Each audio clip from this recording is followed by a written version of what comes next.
आज से कुछ साल पहले तक जब भी हम एयरलाइंस की बात करते थे तो उसमें जाना हमारे जैसे मिडिल इनकम लोगों के लिए एक सपने के बराबर होता था। लेकिन मैं पिछले कुछ सालों की बात करूं तो एयरलाइंस इंडस्ट्री इतने बड़े तरीके से ग्रो की है कि आज एयरलाइंस में ट्रैवल करना हमारी लाइफ का एक हिस्सा बन गया है। आज हमें कहीं भी थोड़ा दूर जाना होता है तो हम एयरलाइंस को प्रेफर करते हैं।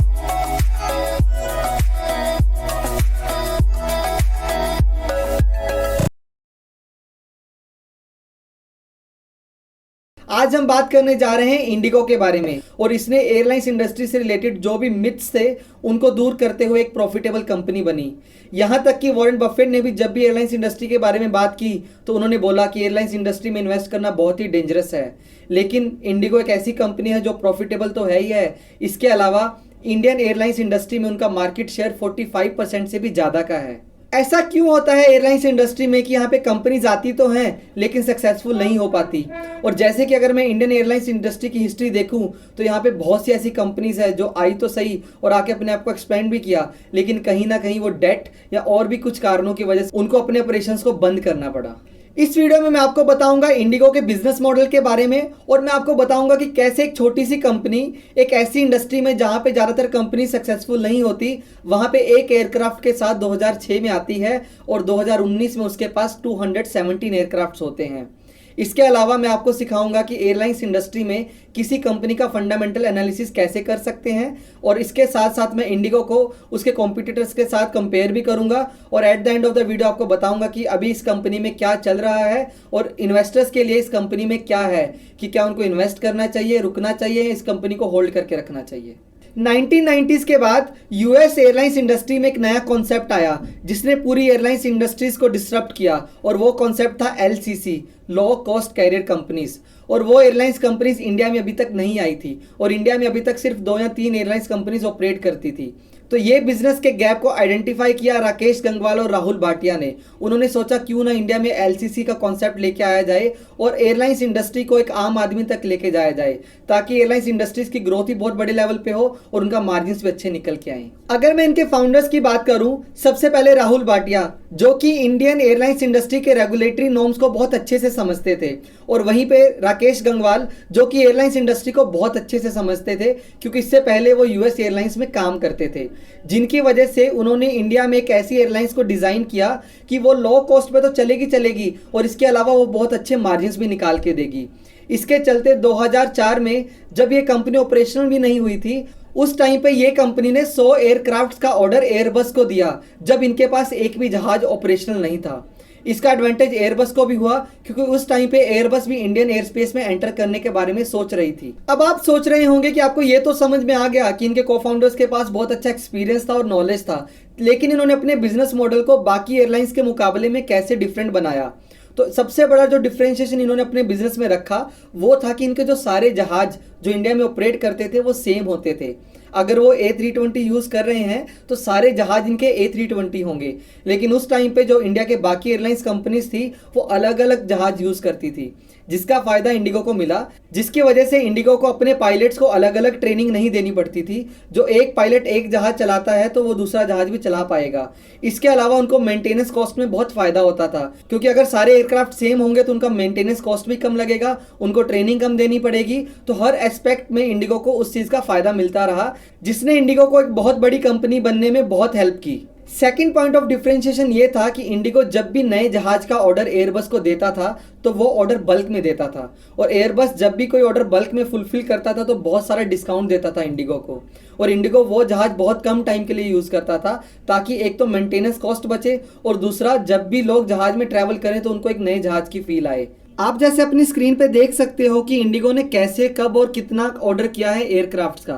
और जैसे कि मैंने आपको बताया था कि इंडिगो हमेशा बल्क में ऑर्डर करता है और वही हमें इसमें देखने को मिलता है। जैसे जून 2005 में इंडिगो ने 100 A320 एयरक्राफ्ट्स का ऑर्डर किया जब इन्होंने अपना ऑपरेशन जस्ट स्टार्ट किया था। इसके बाद जून 2011 में 180, अगस्त 2015 में 250 एयरक्राफ्ट्स का ऑर्डर किया। चलिए अब मैं बात करता हूं फंडामेंटल एनालिसिस की, जिसमें मैं आपको बताऊंगा कि कभी भी अगर आपको किसी कंपनी के बारे में देखना हो कि वो कैसा परफॉर्म करती है एयरलाइंस इंडस्ट्री में तो उसको कैसे वैल्यूएशन किया जा सकता है, कौन कौन से फैक्टर और कौन कौन से पैरामीटर्स को हमें देखना चाहिए। जब भी हम किसी एयरलाइंस कंपनी का एनालिसिस करते हैं तो सबसे पहला और सबसे इंपॉर्टेंट पॉइंट होता है पैसेंजर लोड फैक्टर। और हर एयरलाइंस कंपनी अपने एनुअल रिपोर्ट में ये बहुत क्लियरली बताती है कि उनका पैसेंजर लोड फैक्टर कितना है। अब आप ये सोच रहे होंगे कि मैंने आपको ये तो समझाया नहीं कि ये होता क्या है। तो अगर मैं आपको सिंपल टर्म्स में समझाऊं कि अगर एक जहाज है जिसमें 100 सीट्स हैं और एक जहाज जब ए से बी डेस्टिनेशन पे जा रहा है तो 100 में से सिर्फ 30 सीट्स भरी हैं, तो टोटल उसका ऑक्यूपेंसी कितना हुआ 30%। तो बाकी 70% ऑफ द सीट्स खाली हैं। तो जितना ये कम होगा उतना एयरलाइंस के लिए डेंजरस होता है, क्योंकि जहाज चलाने में तो एयरलाइंस को उतना ही खर्चा पड़ेगा, बट अगर सीट्स खाली रहेंगी तो कंपनी को बहुत लॉस होगा। तो अगर मैं इंडिगो के लोड फैक्टर की बात करूं तो वो 86% के आसपास है। जैसे कि आप मेरी स्क्रीन पे देख सकते हैं, मैंने इंडिगो के लोड फैक्टर को उसके कॉम्पिटिटर स्पाइसजेट के साथ कंपेयर किया है। इंडिगो का लोड फैक्टर 2018 के मुकाबले 2019 में एक्चुअली थोड़ा कम हुआ है, जो अभी 86.2% है।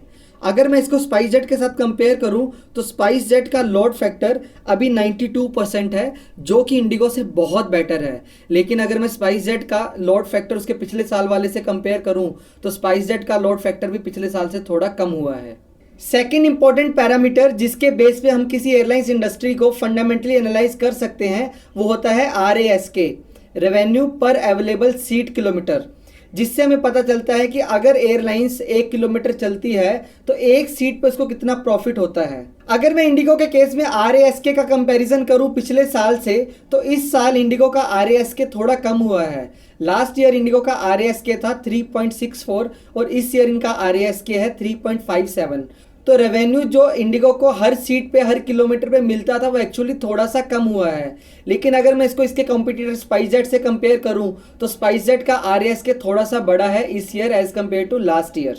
अब आपको ये तो पता चल गया कि इंडिगो को पर सीट पर किलोमीटर कितना रेवेन्यू आता है, लेकिन जब तक हमें ये नहीं पता चलेगा कि उस रेवेन्यू पे खर्चा कितना होता है तब तक उस कंपनी को हम अच्छे से एनालाइज नहीं कर पाएंगे। तो वो पैरामीटर होता है जो इस हर सीट पे हर किलोमीटर पे एक्सपेंस को कैलकुलेट करता है, उसको हम बोलते हैं CASK, कॉस्ट अवेलेबल सीट पर किलोमीटर। तो अगर मैं इंडिगो के केस में CASK की बात करूं तो वो पिछले साल 3.15 रुपीज था पर सीट पर किलोमीटर, जो इस साल बढ़ के 3.59 रुपीज हो गया है पर किलोमीटर।